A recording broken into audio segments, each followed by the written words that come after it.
Well, hello everybody and welcome back to the channel. Today Monty and I have come to this tiny little stretch of the River Vire, which has just been cleared. The banks have been cleared all down this side, allowing us to get to swims we couldn't get to before. So you can see that all along the bank trees have been cleared. We could park right behind the peg. Not sure if we're supposed to, but anyway we have. And I'm going to be just feeder fishing under this tree on the far bank. The idea being that we're on our way down to Montfarcy, which is a couple of miles away. We drove past this and thought, let's give it a try. So we'll give it a try. If it doesn't work, we'll head off down the river and try on a spot that again we haven't been to for a few months. So anyway, we'll put the camera down and see what we can catch.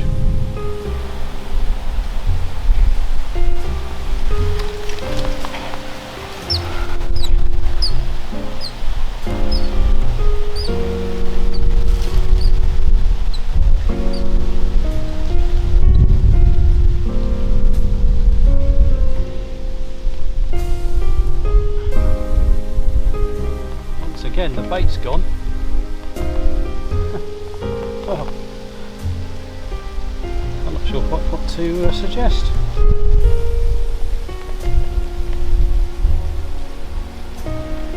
One or two maggots on, and whatever's down there just strips the hook.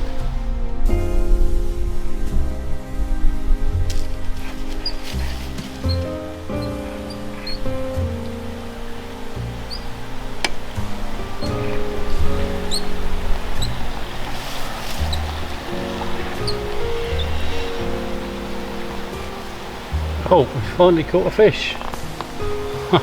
Well, we make lots and lots of bites, and I suspected this was happening.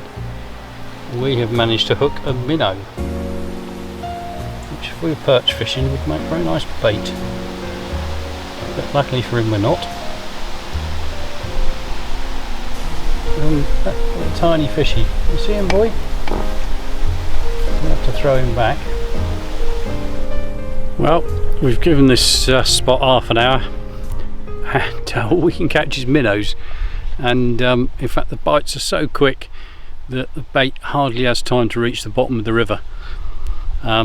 So we're going to move on. I only came down here to give it a quick try, and we're on our way to Montfarcy, which is about 2 or 3 miles away, and where we know we can perhaps catch some dace, some chub, maybe some roach, whereas here it's much shallower than I thought it would be.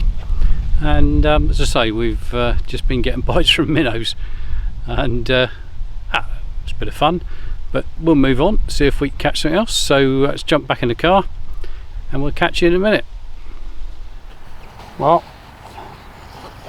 hello everybody, and after that little go down on the River Vire close to where we live, we've come 5 miles, 3-4 miles I suppose, downstream, and we're setting up a feeder rod with a worm on, which we're hopefully going to try and catch chub. And whilst we're going to be doing that, we will be trotting afloat, see if we can catch some dace. So that's the plan. Let's see how we go.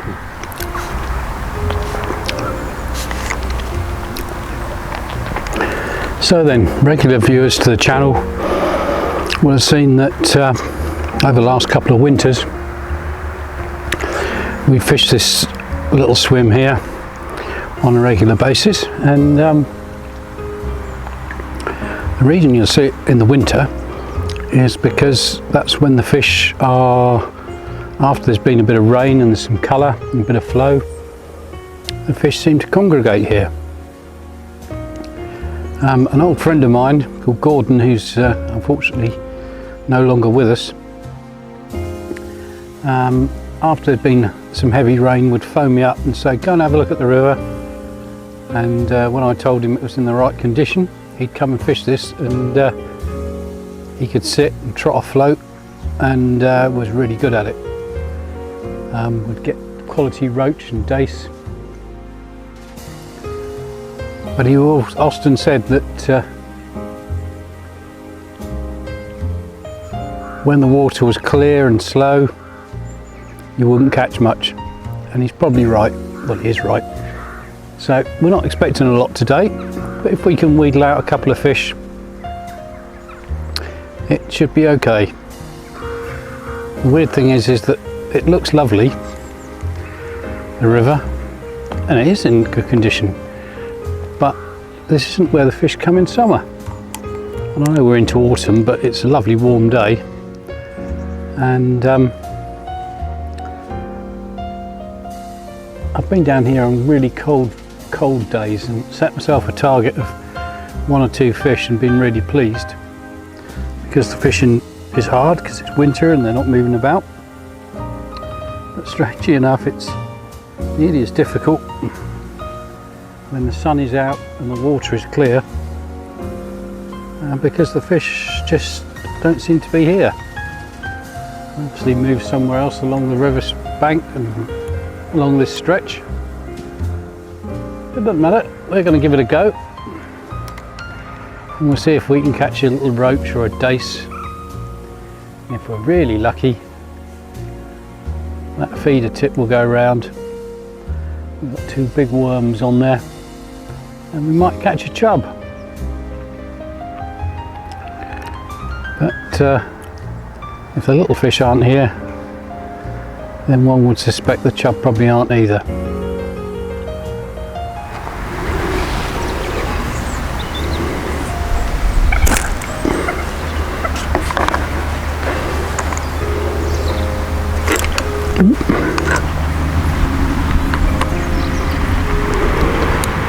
Well, 2 minutes after saying I don't think we'll catch anything today, or it'll be hard, we've got a little fish, and we're going to say that that is actually a baby chub.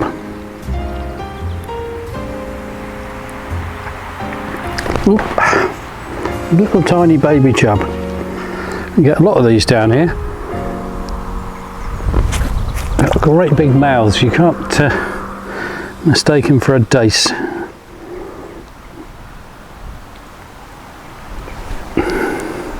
So that was a nice surprise. So I had put a bit of bait in that I really wasn't expecting a fish quite so quickly, or if at all. It's normally very, very hard here, and it's just hit 4 o'clock.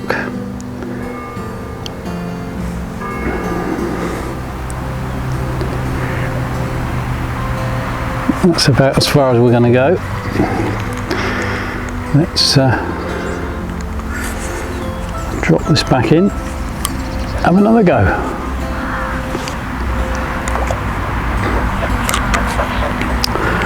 I particularly like this type of fishing. When I was 13 I got my first rod, and where we lived near Southampton there was a stretch of the world famous River Itchen, which for the last 1.5 miles, perhaps 2 miles before it enters the sea, it enters the tidal estuary, it goes through a public park and alongside a road, and that is actually free fishing. And when you consider the rest of the Itchen can be hundreds of pounds a day, you want to go fly fishing for trout, and many do, and it is an extremely good, well, it's one of the best chalk streams in the country. We were very, very lucky to have that only a short bike ride from where I lived. So it was still a fast flowing chalk stream, and all the fishing was done with a stick float, and I wasn't very good at it to start with, watching other people and taking tips. Soon picked it up, and learned how to catch dace and roach. And, oh, we've got another fish. Dace and roach, and even the odd grayling. Now this, I think, is a roach. Is it a roach? Or is it a dace? Oh, well, it's come off. That was a nice bit of unhooking. That is a little dace. We'll put him back. That's 2. What do you think of that then, Monty the dog? Well, that's where my love of stick float fishing and trotting came from. I got nothing that time. Now then, let's quickly show you what the rig looks like. And this is just the way I've done it for this river. Am I right? I don't know. Anyway, you will see. If you look very carefully, follow on right, there is a float. Under the float, I've got a small split shot, and then maybe a 2.5 foot gap for one more small shot, another small shot, which are between. There's one there, and that goes down, tied straight through on 3-pound line to a size 18 hook, and a pair of maggots. These are white and a orange one at the moment, and that is as simple as that. The float is attached with float rubbers, top and bottom, and it's as simple as that. And as you cast out, the idea, which is not so easy when it's slow flowing, is to keep the line behind the float. You don't want the reel line going past the float, so you have to keep mending it, which they call, which is just lifting it up and pulling it back behind the float. And Monty the dog has spotted a rat running through the. I can hear it and he can hear it, and he's going to go and get it if he can. What have you seen, boy?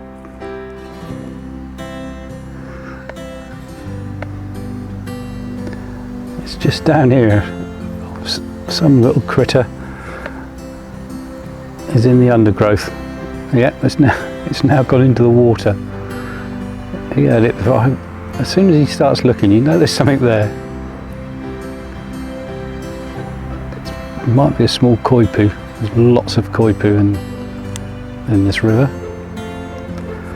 Koi poo, I don't know what you'd call it in England, but it's a big ratty thing which burrows into the banks. There's a long tail. It's definitely down there. You can see it, can't you? And big overgrown rat, really. Only eat vegetation, and they're of no use whatsoever. And for a long time, the local French mares had a bounty on their tails, and if you shot one, you could take its tail in and claim €1 or 50 cents to get rid of them, because they are an invasive species. They're not supposed to be here. I don't know where they came from, but they make a right mess of any waterway, particularly lakes. They burrow into the bank, and you end up with a leaky lake.